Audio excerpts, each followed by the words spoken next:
மறைந்த முதலமைச்சர் ஜெயலலிதாவின் மரணம் குறித்து நீதி விசாரணை நடத்த வேண்டும் என்பதை வலியுறுத்தி பன்னீர்செல்வம் தரப்பினர் உண்ணாவிரத போராட்டத்தில் ஈடுபட்டுள்ளனர். சென்னை ராஜரத்னம் மைதானத்தில் பன்னீர்செல்வம் தலைமையில் இந்த போராட்டம் நடைபெற்று வருகிறது. இதுகுறித்த தகவல்களோடு செய்தியாளர் ரமேஷ் இணைந்திருக்கிறார். இதேபோன்று திருவள்ளூர் மாவட்டம் ஆவடியில் முன்னாள் அமைச்சர் பாண்டியராஜன் தலைமையில் உண்ணாவிரத போராட்டம் நடைபெற்று வருகிறது. அதுகுறித்த தகவல்களோடு செய்தியாளர் எழிலும் இணைந்திருக்கிறார். முன்பாக செய்தியாளர் ரமேஷிடம் பேசலாம். ரமேஷ், தற்பொழுது சென்னையில் நடைபெற்று வரும் இந்த உண்ணாவிரத போராட்டத்தில் எவ்வளவு பேர் பங்கேற்றிருக்கிறார்கள்? போராட்டத்தில் உள்ள தலைவர்கள் யாரேனும் பேசினார்களா? 2000க்கும் மேற்பட்டோர் இந்த உண்ணாவிரதத்தில் பங்கேற்றிருக்கிறார்கள். கிட்டத்தட்ட தற்பொழுது முன்னாள் எம்எல்ஏவாக இருக்கக்கூடிய ஜேசிடி பிரபாகர் மேடையில் பேசிக் கொண்டிருக்கிறார். குறிப்பாக அவர் என்ன சொல்றாருன்னா, விசாரணை கமிஷன் அமைக்கப்பட்டால் முன்னாள் முதலமைச்சராக இருந்த பன்னீர்செல்வம் பல்வேறு ரகசியங்களை அந்த விசாரணை கமிஷன் முன்பு தெரிவிப்பார் என்று ஒரு அறிவிப்பை வெளியிட்டிருக்கிறார். அதே போல போயஸ் கோட்டை இல்லத்தை நினைவிடமாக அமைக்க வேண்டும் என்று ஏற்கனவே பன்னீர்செல்வம் முதலமைச்சராக இருக்கும்போது அறிவித்திருந்தார். அந்த அறிவிப்பு தற்போது எந்த நிலைமையில் இருக்கிறது என்ற ஒரு கேள்வியும் தற்பொழுது எழுப்பிக் கொண்டிருக்கிறார். குறிப்பாக பல்வேறு சந்தேகங்களை ஏற்கனவே எழுப்பிய அந்த விஷயங்களை திருப்பி பேசியிருக்கிறார். குறிப்பாக ஜெயலலிதா மருத்துவமனையில் அனுமதிக்கப்பட்ட போது சிசிடிவி காட்சிகள், குறிப்பாக போயஸ் தோட்டத்திலும் அப்பல்லோவிலும் இருந்த சிசிடிவி காட்சிகளை வெளியிட வேண்டும் என்பன உள்ளிட்ட விஷயங்களை வைத்து பேசிக் கொண்டிருக்கிறார். 10 மணிக்கு உண்ணாவிரதம் என அறிவிக்கப்பட்டிருந்தாலும் காலை 9 மணிக்கே பன்னீர்செல்வம் வந்திருந்தார். குறிப்பாக அதிமுக பேனர்கள் சென்னையினுடைய பல்வேறு முக்கிய இடங்களில் வைக்கப்பட்டிருக்கின்றன, கொடிகள் பறக்கப்படப்பட்டுள்ளன.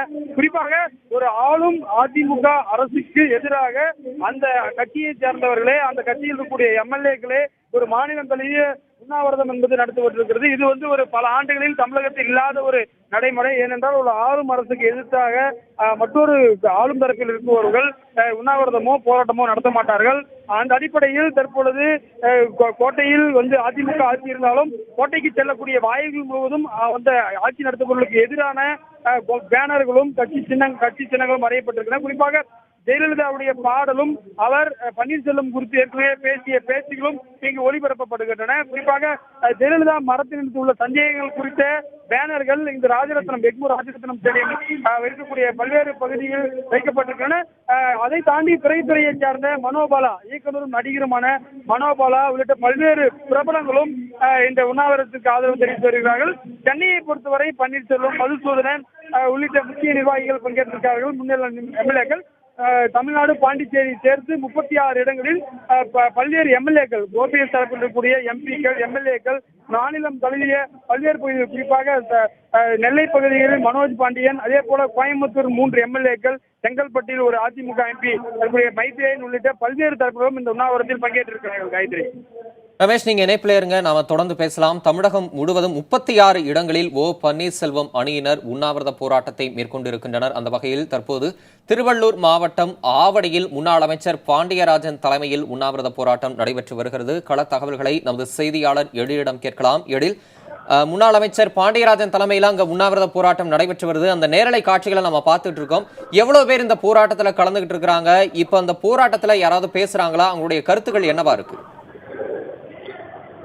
தம்பி தமிழரசன் ஆவடி சட்டமன்ற உறுப்பினரும் முன்னாள் அமைச்சருமான மாபா பாண்டியராஜன் இந்த கூட்டத்திற்கு தலைமை தாங்கியிருக்கார். இதுவரையில் தற்போது வரை 1000க்கும் மேற்பட்டோர் இந்த உண்ணாவிரதத்தில் பங்கேற்றிருக்காரு. குறிப்பாக 9:30 மணிக்கு மாபா பாண்டியராஜன் இங்கு வந்திருந்தால் அதன் பின்பு தொடர்ச்சியாக அவரது ஆதரவாளர்கள் தொடர்ச்சியாக வந்திருந்தார்கள். அதாவது ஏற்கனவே இவர் இந்த சட்டமன்ற உறுப்பினராக இருக்கக்கூடிய நிலையில் இவருக்கென்று ஒரு தனி ஒரு கூட்டமே வருகிறது என்று சொல்லலாம். தொடர்ச்சியாக இந்த உண்ணாவிரதத்தில் அவரது ஓபிஎஸ் ஆதரவாளர்களை தவிர்த்து பள்ளி மாணவர்கள் கூட பங்கேற்கக்கூடிய ஒரு காட்சியை நாம் காணலாம். அதாவது இது தவிர இந்த ஓபிஎஸ் அணியின் தொழில்நுட்ப பிரிவினர் ஒரு பகுதியில் நின்று கொண்டு இந்த உண்ணாவிரத போராட்டத்தில் கலந்து கொள்கிறதுக்கு அவர் ஒரு ஆப் அளித்து அதன் மூலம் தங்களது பெயரை பதிவு செய்து இன்னும் இவர்களது இந்த கூட்டத்தை அதிகப்படுத்தி காட்ட முயற்சி செய்து கொண்டிருக்கிறார்கள். இந்த கூட்டத்தில் அதாவது திருவள்ளூர் மாவட்டத்தில் இருக்கக்கூடிய மாவட்ட சேர்மன் ரவிச்சந்திரன், திருவள்ளூர் நகரமன்ற தலைவர் கமாண்டர் பாஸ்கர் உள்ளிட்ட ஏராளமான நிர்வாகிகள் கலந்து கொண்டிருக்கிறார்கள்.